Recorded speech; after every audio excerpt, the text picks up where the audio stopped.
Let's get to this story for you. University of Connecticut. It's under fire for basically welcoming a person who supports Sharia law.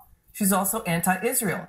We're talking the co-chair of the Women's March. She's Linda Sarsour. She's coming in for their Women's Month event. This coming just a month after another free speech controversy at the school. It was sharply criticized and accused of attempting to silence conservative speaker Ben Shapiro. University of Connecticut even offering counseling to students offended by Shapiro.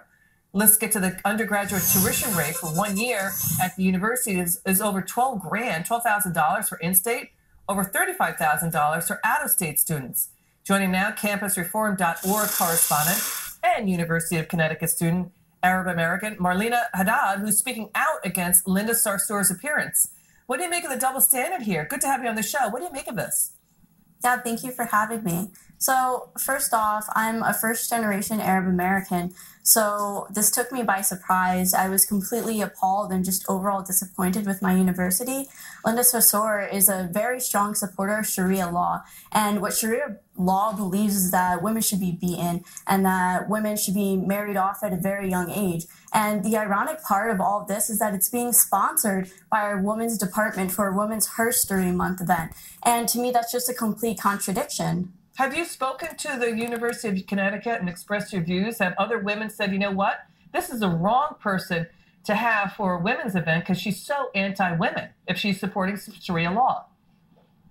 You know what, actually, I feel like it's just become so much of a norm that most of the students on our campus don't see anything wrong with it. It's something that we commonly see at the campus, campus reform, is that we're just so used to this liberal bias and it's being injected into the classrooms that they don't think anything of it. And the reason that the Ben Shapiro event was such a big deal is because it was the first conservative speaker that we've seen. It's the first conservative speaker that's actually come out here and actually spoke his mind and presented the facts. Whereas with Linda Sarsour, it's just the same thing. We've heard this over and over again, and it's basically like an echo chamber. So the University of Connecticut releasing a statement about this saying, quote, we believe public universities should be places where differing views can be expressed respectfully and where students and other guests can consider and challenge opinions. But listen, is anybody going to do that? I mean, why is this their stance now, but not when Ben Shapiro came to speak? Exactly. When Ben Shapiro came to speak, we had to go through about basically 3 different levels of speakers.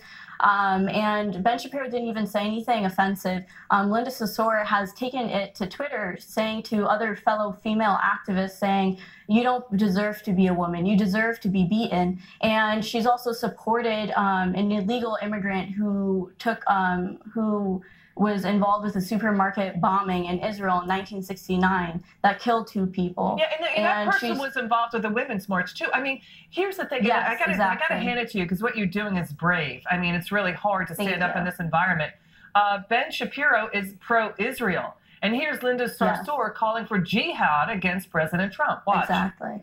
I hope that when we stand up to those who oppress our communities, that Allah accepts from us that as a form of jihad, that we are struggling against tyrants and rulers, not only abroad in the Middle East or in the other side of the world, but here in these United States of America, where you have fascists and white supremacists and Islamophobes reigning in the White House. So, Marlena, are there, besides yourself, along with yourself, are there other students and individuals and parents? Are they going to hold the University of Connecticut their feet to the fire to make them aware of Linda Sarsour's extreme anti-women views?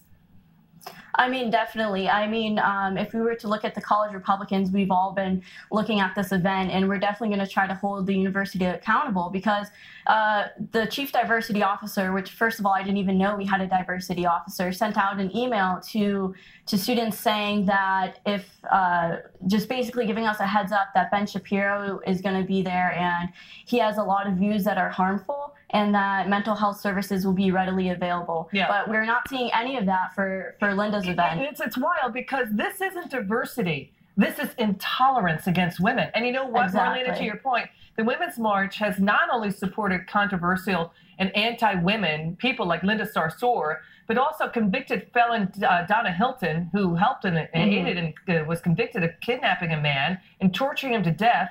Also, to your point, Rasmea Youssef Odeh, who was convicted terrorist and murderer, Angela Davis, who's tied to also a communist movement, also was involved in a bad situation that involved the killing of people in a courtroom. What's going on here? How can women on the left so outwardly support people like this? I don't get it. Yeah, I don't get it either, but I completely agree with you. She's not the type of person you want to be leading anything with feminism, with civil rights, with racial justice, anything like that. She's not the right person. And quite frankly, I think she's manipulating these people. And there's a lot of gullible people out there, and she's taking advantage of that. She's not the person to be advocating for female rights or any rights whatsoever. Marlena Haddad, conservative UConn student, also with campusreform.org. Marlena, we want to have you back on the show with another report about what happened with this Linda Sarsour event. Good to have you on. Thank you so much. And you're courageous. We're really appreciative of you and your courage. Thank you so much. Thank you. Okay.